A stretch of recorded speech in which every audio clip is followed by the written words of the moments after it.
بسم اللہ الرحمن الرحیم لقد من اللہ علی المؤمنین اذ بعث فیہم رسولا من انفسہم یتلو علیہم آیاتہ ویزکیہم ویعلمہم الکتاب والحکمہ وَإِن كَانُوا مِن قَبْلُ لَفِي ضَلَالٍ مُبِينٍ۔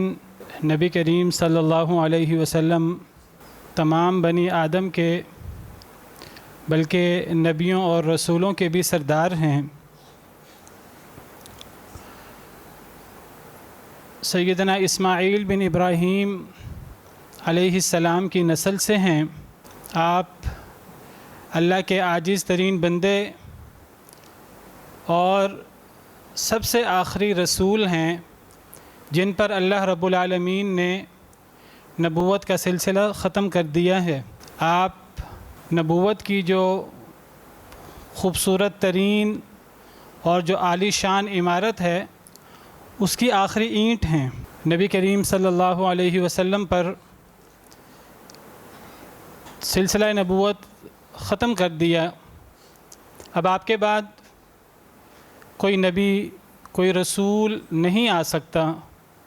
جو کوئی نبی اور رسول ہونے کا دعویٰ کرے گا اسے صرف جھوٹا نہیں کہا جائے گا، وہ سب سے بڑا دجال ہے، وہ سب سے بڑا کذاب ہے۔ اللہ تعالیٰ نے آپ کو وہ خصوصیات وہ فضائل عطا کیے ہیں جو دیگر انبیاء کرام علیہم السلام کو عطا نہیں کیے۔ جس طرح نبی کریم صلی اللہ علیہ وسلم تمام نبیوں اور رسولوں سے افضل ہیں، اسی طرح آپ کی امت بھی تمام امتوں سے افضل ہے۔ آپ حسب و نسب کے اعتبار سے افضل ترین حسب نسب کے حامل ہیں، اور تمام انبیاء کرام علیہم السلام اپنی قوموں میں اعلیٰ ترین نسب کے حامل ہوا کرتے تھے۔ نبی کریم صلی اللہ علیہ وسلم کا ارشاد ہے، آپ نے فرمایا ان اللہ اصطفیٰ کنانۃ من ولد اسماعیل، اللہ نے اسماعیل علیہ السلام کی اولاد میں کنانہ کو منتخب کیا۔ واصطفیٰ قریشا من کنانہ، اور کنانہ کی اولاد میں سے اللہ تعالیٰ نے قریش کو منتخب کیا۔ قریش یہ لقب ہے نبی کریم صلی اللہ علیہ وسلم کے جد امجد کا، جن کا اصل نام فہر تھا، فہر بن مالک، ان کا لقب قریش تھا۔ ان کی اولاد کو قریش کہتے ہیں، یہ پورا قبیلہ ہے قریش، لیکن یہ کنانہ کی اولاد میں ایک شخص کا لقب ہے، اور اللہ نے کنانہ کی اولاد میں سے قریش کو منتخب کیا۔ فرمایا واصطفیٰ من قریش بنی ہاشم، قریش سے اللہ تعالیٰ نے بنی ہاشم کو منتخب کیا، ہاشم کی اولاد کو۔ ہاشم نبی کریم صلی اللہ علیہ وسلم کے پردادا ہیں۔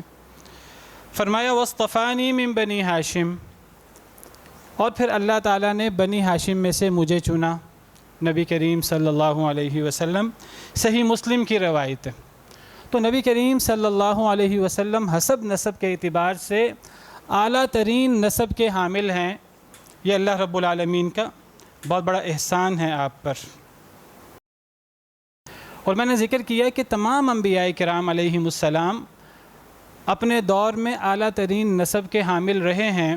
جب نبی کریم صلی اللہ علیہ وسلم نے دعوت کا پیغام صلح حدیبیہ کے بعد مختلف ملکوں میں بھیجا، مختلف بادشاہوں کو بھیجا، تو آپ نے اسلام کی دعوت قیصر روم کو بھی دی اور کسریٰ ایران کو بھی دی۔ تو جب قیصر روم، جس کا نام ہرقل تھا، جب اس تک آپ کی دعوت پہنچی تو وہ آپ کی دعوت سے متاثر ہوا۔ اس نے کہا کہ ہمارے علاقے میں کوئی عربوں کا قافلہ آیا ہو تجارت کی غرض سے تو اسے میری خدمت میں پیش کیا جائے۔ مشہور حدیث ہے صحیح بخاری میں، آپ نے سنی ہوگی، سیدنا ابو سفیان بن حرب رضی اللہ عنہ وارضاہ، جو اس وقت مسلمان نہیں ہوئے تھے، بعد میں مسلمان ہو گئے تھے، تو وہ ایک قافلے کی قیادت کر رہے تھے، تو انہیں ہرقل کی خدمت میں پیش کیا گیا۔ تو ہرقل نے مختلف سوالات کیے۔ ان سوالات میں سے ایک سوال یہ بھی تھا کہ یہ جس نے نبوت کا دعویٰ کیا ہے اس کا حسب نسب کیا ہے؟ تو ابو سفیان نے کہا کہ ہوا فینا ذو نسب، وہ ہم میں سے حسب نسب والے ہیں، ان کا ایک اعلیٰ خاندان ہے۔ تو ہرقل نے کہا تھا کذالک الرسول تبعث فی قومہا، اسی طرح رسول ہمیشہ اپنے قوموں میں، اپنے دور میں اعلیٰ نسب میں پیدا ہوتے رہے ہیں۔ اللہ رب العالمین نے نبی کریم صلی اللہ علیہ وسلم کی بعثت کو انسانیت کے لیے ایک بہت بڑا انعام قرار دیا ہے۔ اللہ رب العالمین فرماتے ہیں لقد من اللہ علی المؤمنین اذ بعث فیہم رسولا من انفسہم، اللہ نے مومنوں پر بہت بڑا احسان کیا کہ جب اللہ نے ان میں ایک رسول بھیجا من انفسہم، جو انہی میں سے تھا۔ پھر اللہ تعالیٰ نے آپ کی صفات بیان کی کہ آپ آیات تلاوت کرتے ہیں، قرآن کریم کی آیات تلاوت کرتے ہیں، آپ اپنی قوم کا تزکیہ کرتے ہیں، اور آپ اپنی قوم کو کتاب اور حکمت کی تعلیم دیتے ہیں۔ اسی طرح اللہ رب العالمین کا ارشاد ہے وَمَا أَرْسَلْنَاكَ إِلَّا رَحْمَةً لِلْعَالَمِينَ، اے پیارے حبیب صلی اللہ علیہ وسلم، ہم نے آپ کو صرف مومنوں کے لیے نہیں بلکہ ہم نے آپ کو تمام جہان والوں کے لیے رحمت بنا کر بھیجا ہے۔ نبی کریم صلی اللہ علیہ وسلم نے فرمایا، سیدنا ابو ہریرہ راوی ہیں، یا ایہا الناس انما انا رحمت مہداہ، اے لوگو میں اللہ کی طرف سے عطا کردہ ایک رحمت ہوں بہت بڑی، اللہ نے مجھے تم پر رحمت بنا کر بھیجا ہے۔ نبی کریم صلی اللہ علیہ وسلم کی ذات والا صفات مومنین کے لیے بھی رحمت تھی اور کفار کے لیے بھی، صرف انسانوں کے لیے نہیں بلکہ جانوروں کے لیے بھی، جمادات کے لیے بھی، حشرات الارض کے لیے بھی، آپ سب کے لیے رحمت تھے، رحمت للعالمین تھے۔ نبی کریم صلی اللہ علیہ وسلم کو اللہ نے روشن چراغ بنا کر بھیجا، آپ کو اللہ تعالیٰ نے ہدایت دینے والا، خوشخبریاں دینے والا، ڈرانے والا بنا کر بھیجا۔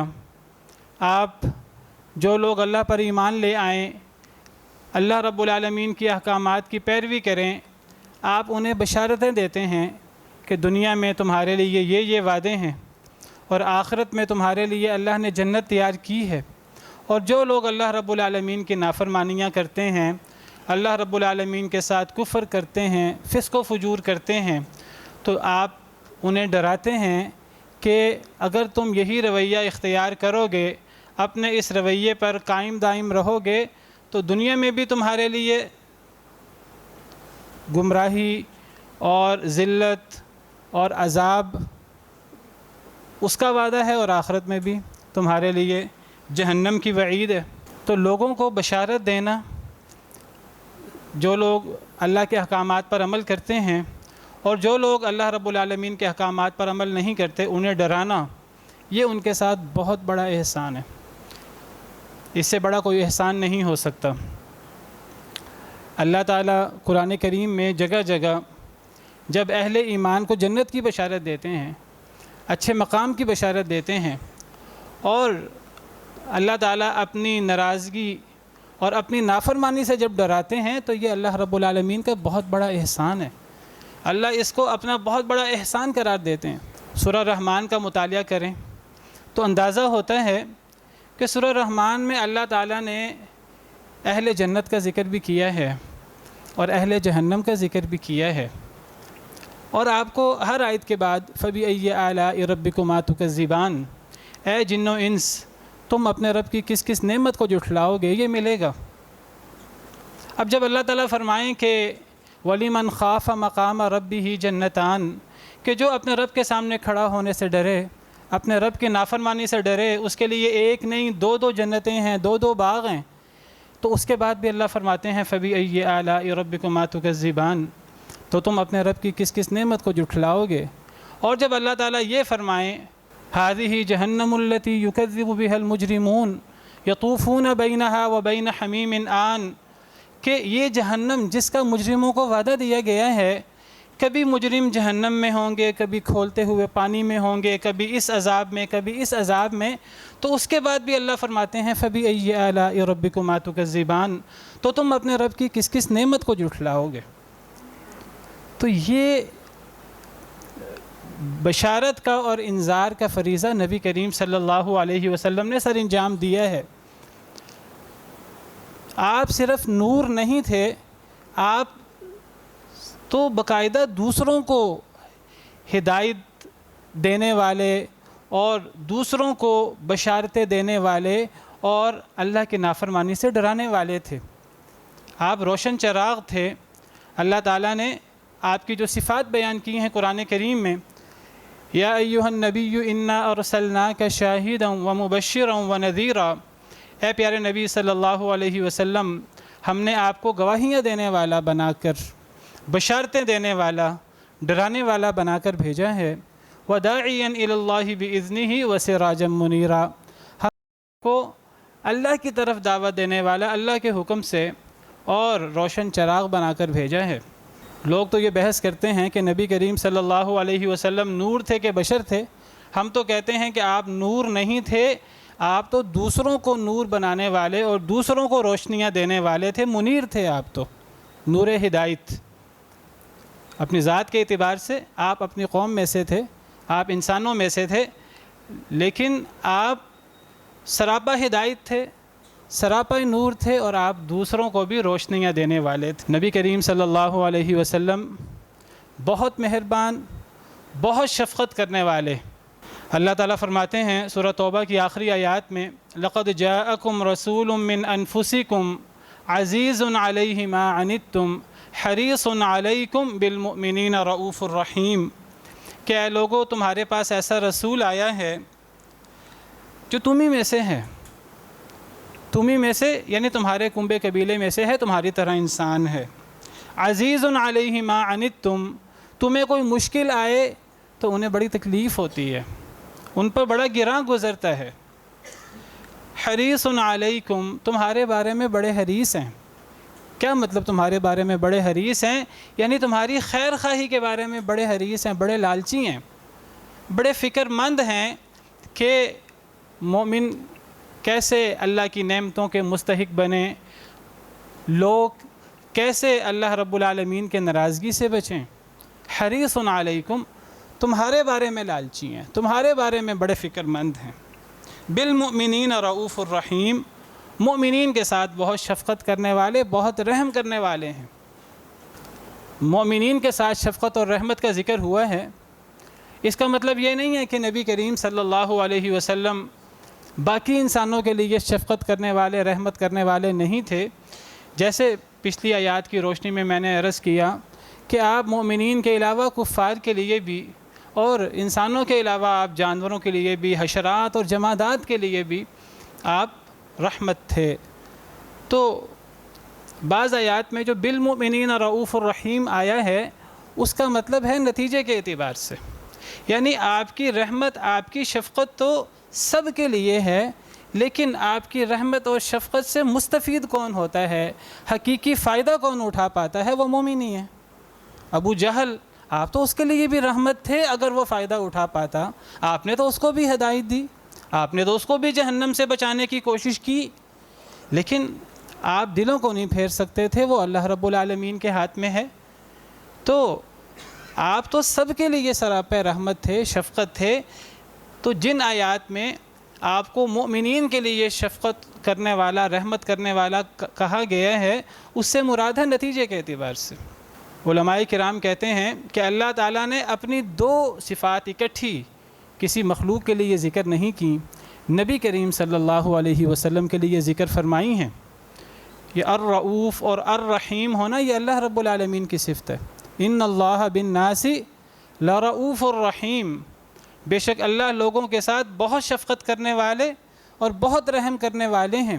اللہ نے اپنی یہ دو صفات نبی کریم صلی اللہ علیہ وسلم کے حوالے سے بھی بیان فرمائی ہیں، بالمؤمنین رؤوف الرحیم، کہ نبی کریم صلی اللہ علیہ وسلم مومنین کے لیے شفقت کرنے والے اور رحم کرنے والے ہیں۔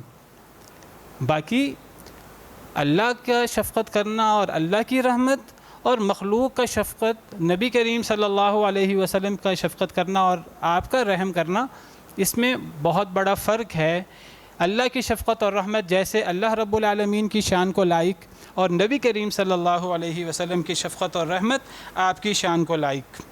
اللہ تعالیٰ نے نبی کریم صلی اللہ علیہ وسلم پر قرآن نازل فرمایا، دیگر احکامات نازل فرمائے۔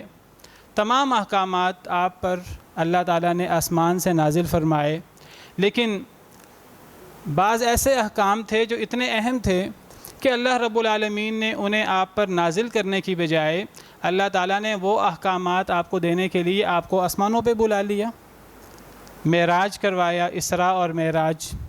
تو اس میں اللہ رب العالمین نے آپ کو نمازوں کا تحفہ دیا، 50 نمازوں کا حکم نازل ہوا۔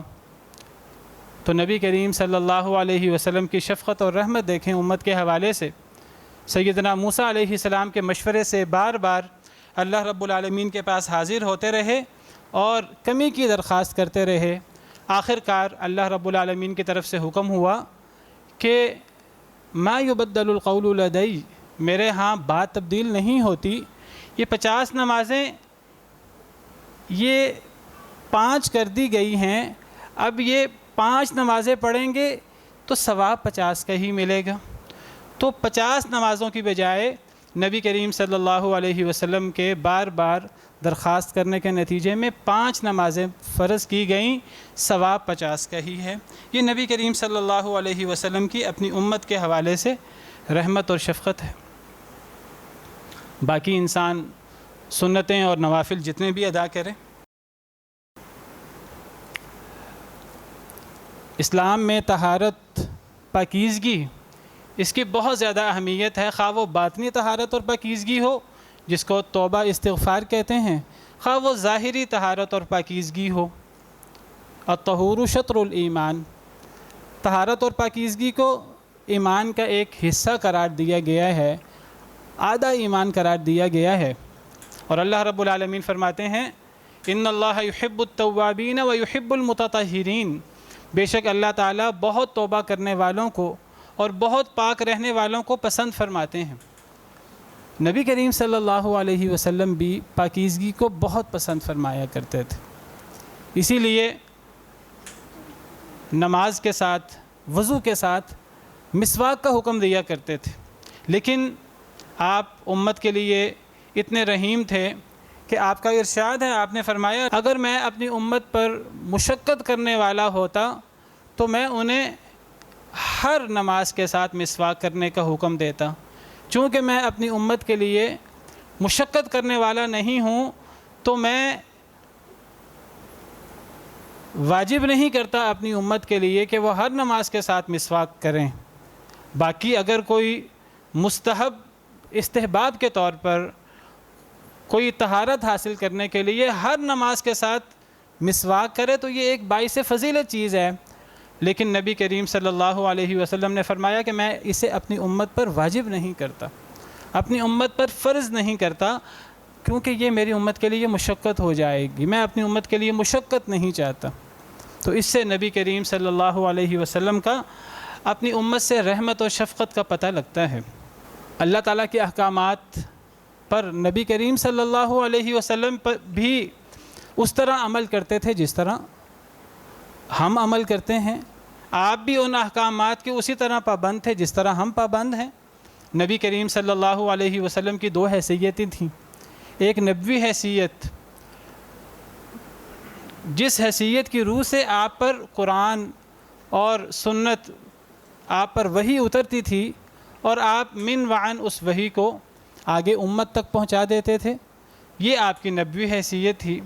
اور ایک آپ کی بشری حیثیت تھی، اس حیثیت کی روح سے نبی کریم صلی اللہ علیہ وسلم بھی اپنے اوپر اترنے والی وہ قرآنی آیات ہوں یا قرآن کے علاوہ وحی ہو، آپ اس پر عمل کے اسی طرح پابند تھے جس طرح باقی امت پابند تھی۔ تو آپ کی بشری حیثیت بھی تھی۔ اللہ رب العالمین فرماتے ہیں آمن الرسول بما انزل الیہ من ربہ والمؤمنون، رسول محمد صلی اللہ علیہ وسلم ایمان لائے اس پر جو ان پر ان کے رب کی طرف سے نازل ہوا، اور مومن بھی ایمان لائے۔ اللہ پر ایمان، فرشتوں پر ایمان، کتابوں پر ایمان، آخرت پر ایمان، یہ جو ایمانیات کے سارے، ایمان کے سارے ارکان ہیں، اسلام کے سارے ارکان ہیں، اسلام کی ساری تعلیمات ہیں، تو نبی کریم صلی اللہ علیہ وسلم پر بطور نبی یہ نازل ہوئیں، وحی ہوئیں، تو یہ آپ کی نبوی حیثیت تھی، اور بطور بشر آپ نے ان تمام احکامات پر سب سے پہلے عمل کیا ہے خود، پھر امت کو اس کی دعوت دی ہے۔ نماز پڑھ کے دکھایا امت کو کہ نماز کیسے پڑھنی ہے، صلو کما رأیتمونی اصلی، اے لوگو جس طرح مجھے نماز پڑھتے دیکھو اس طرح نماز پڑھو۔ روزہ رکھ کے دکھایا، مشقتیں اٹھا کر دکھایا کہ مشکل میں کیسے صبر کرنی ہے، کیسے صبر کرنا ہے، جنگوں میں خود شامل ہوئے، آزمائشوں کا خود سامنا کیا، مصیبت میں کیا رویہ اختیار کرنا ہے۔ نعمت ہو اللہ کی طرف سے، فتح مکہ کے موقع پر آپ سواری پہ جا رہے ہیں اور آپ کا سر مبارک جو ہے وہ اونٹنی کی کوہان کے ساتھ لگا ہوا ہے، عاجزی کی انتہا ہے، تو بتایا کہ مشقت میں کیا رویہ ہونا چاہیے، مصیبت میں کیا رویہ ہونا چاہیے، اور نعمت میں کیا رویہ ہونا چاہیے۔ تو آپ نماز پڑھتے تھے، اللہ نے آسمانوں پہ بلا کے تحفہ عطا کیا، آپ نے فرمایا کہ میں نماز پڑھتا ہوں تو مجھے نماز پڑھ کر سکون ملتا ہے، نماز میں میری آنکھوں کی ٹھنڈک ہے۔ لمبی نماز پڑھتے، لیکن کسی بچے کی آواز سن لیتے رونے کی تو نماز مختصر کر دیتے۔ فرماتے کہ مجھے اس ماں پر ترس آتا ہے جس ماں کا بچہ اس کے ساتھ موجود ہے، اس بچے کے رونے سے ماں کے دل پر کیا گزرتی ہوگی۔ میرا ارادہ نماز لمبی پڑھنے کا ہوتا ہے، لیکن میں بچے کے رونے کی آواز کے سن کر اپنی نماز مختصر کر دیتا ہوں۔ یہ آپ کی شفقت تھی اس بچے پر بھی اور اس بچے کی ماں پر بھی۔ جب ہمارے پیارے نبی صلی اللہ علیہ وسلم اتنے شفیق اور اتنے رحیم ہیں تو اسلام کتنی شفقت اور کتنی رحمت والا دین ہوگا۔ وہ اسلام جسے ظالموں نے، غیروں نے ایک تشدد والا مذہب بنا کر پیش کیا ہے لوگوں کے سامنے، جی اس میں دہشت گردی ہے، اس میں یہ ہے، اس میں وحشیانہ سزائیں ہیں، اس میں ظلم زیادتی ہے، اس میں مرد عورت میں مساوات نہیں ہے، والعیاذ باللہ۔ یہ الزامات ہیں جو دین اسلام پر لگائے جاتے ہیں، ورنہ نبی کریم صلی اللہ علیہ وسلم کا ارشاد ہے، مسند احمد کی روایت ہے، آپ نے فرمایا احب الادیان الی اللہ الحنیفیۃ السمحہ، اللہ کے ہاں سب سے بہترین اور سب سے پیارا دین وہ دین اسلام ہے جو یک طرفہ دین ہے اور بڑا رحمت اور شفقت والا دین ہے، اس کے اندر بڑی نرمی ہے، اس کے اندر سختی نہیں ہے۔ یہاں میں ایک وہ اشکال بھی دور کر دوں جو بعض دفعہ لوگوں کے ذہنوں میں آتا ہے، اسلام کے احکامات پر عمل کریں تو مشکل لگتا ہے، اگر نماز پڑھنی ہے فجر کے وقت اس کے لیے صبح اٹھنا ہے تو مشکل لگتا ہے، روزہ رکھنا ہے تو مشکل لگتا ہے، بھوک پیاس برداشت کرنی مشکل لگتی ہے، اگر دین کے غلبے کے لیے اپنا مال قربان کرنا پڑے، اپنی جان داؤ پہ لگانے پڑے، مشکل لگتا ہے، لیکن اللہ رب العالمین نے حکم دیا ہے۔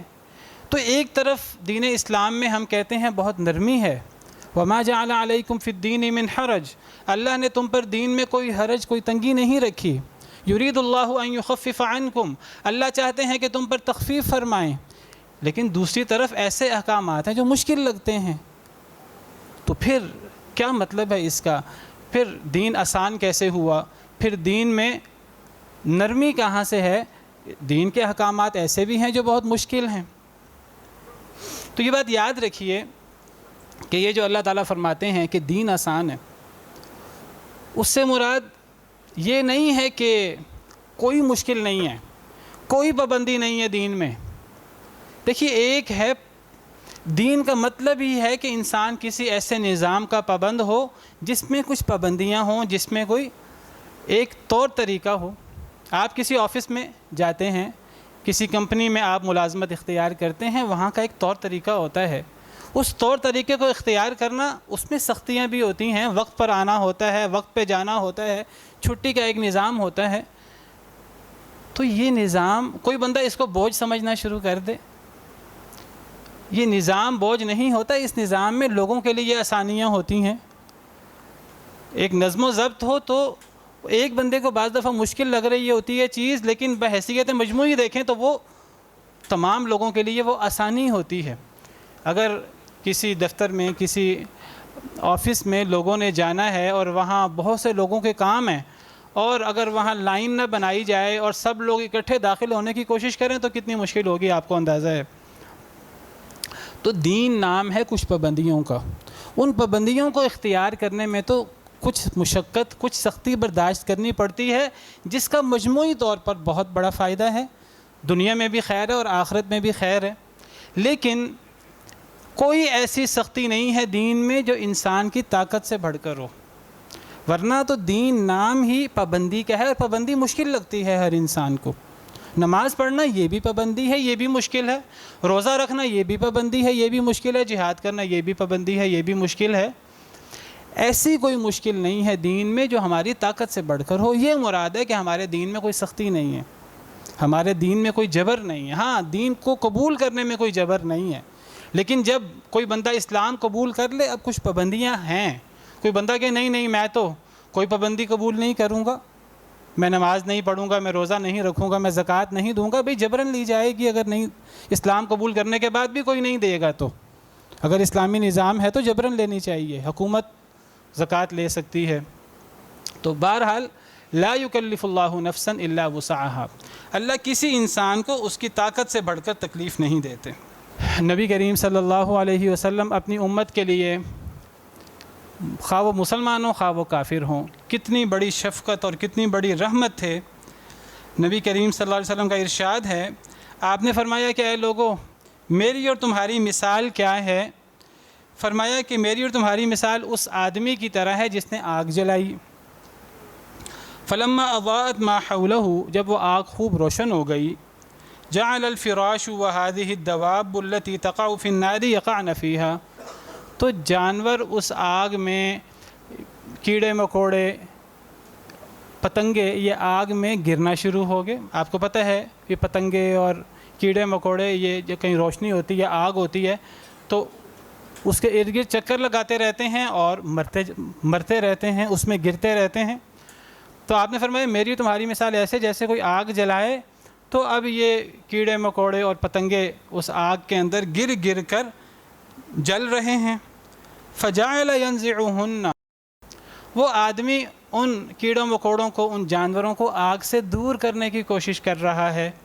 وَيَغْلِبْنَهُ، لیکن وہ جانور، وہ کیڑے مکوڑے، وہ اتنے زیادہ ہیں، وہ دور ہو نہیں رہے، وہ اس آدمی پر غالب آ رہے ہیں، وہ ان کو پیچھے کرنے کی کوشش کر رہے ہیں، یہ انہیں تکلیف نہ ہو، یہ آگ میں گرے نہیں، یہ آگ میں جلے نہیں، لیکن وہ گرتے جا رہے ہیں، وہ جلتے جا رہے ہیں۔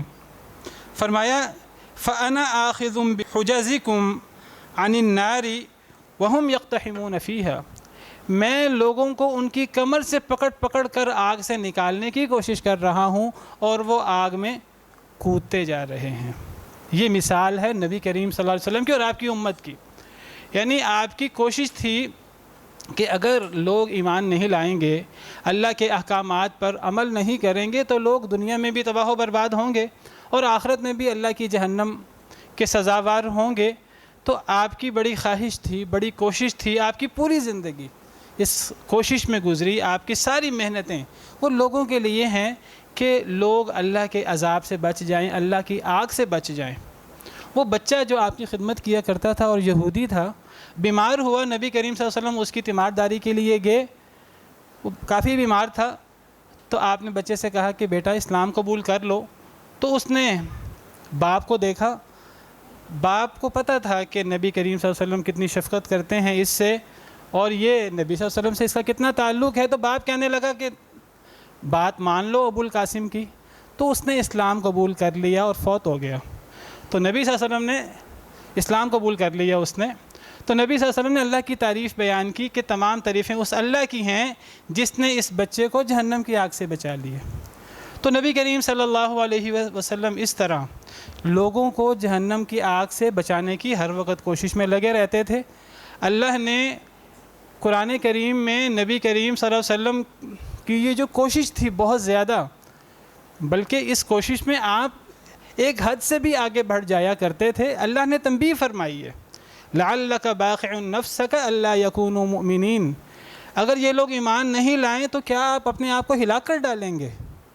لعلک باخع نفسک علی آثارہم ان لم یؤمنوا بہذا الحدیث اسفا، شاید کہ آپ اپنے آپ کو ہلا کر ڈالیں افسوس کے مارے اگر یہ لوگ قرآن پر ایمان نہیں لاتے۔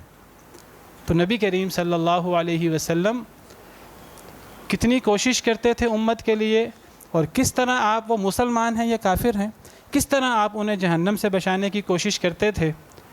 اور کیا امت نبی کریم صلی اللہ علیہ وسلم کا حق ادا کر رہی ہے؟ آپ کے جو احسانات، کیا امت ان احسانات کا جواب دے رہی ہے؟ یہ ہمیں غور کرنا ہے، اور ہمیں آپ کا تذکرہ سب لوگوں کے سامنے اور آپ کی صفات پوری دنیا کے سامنے بیان کرنی ہے کہ آپ کس طرح رحمت للعالمین تھے، اور آپ کس طرح تمام لوگوں کو جہنم سے بچانے کی کوشش کرتے تھے۔ ہمیں آپ کا تذکرہ عام کرنا ہے، ہمیں آپ کے دین کو، دین اسلام کو تمام دنیا کے سامنے پھیلانا ہے۔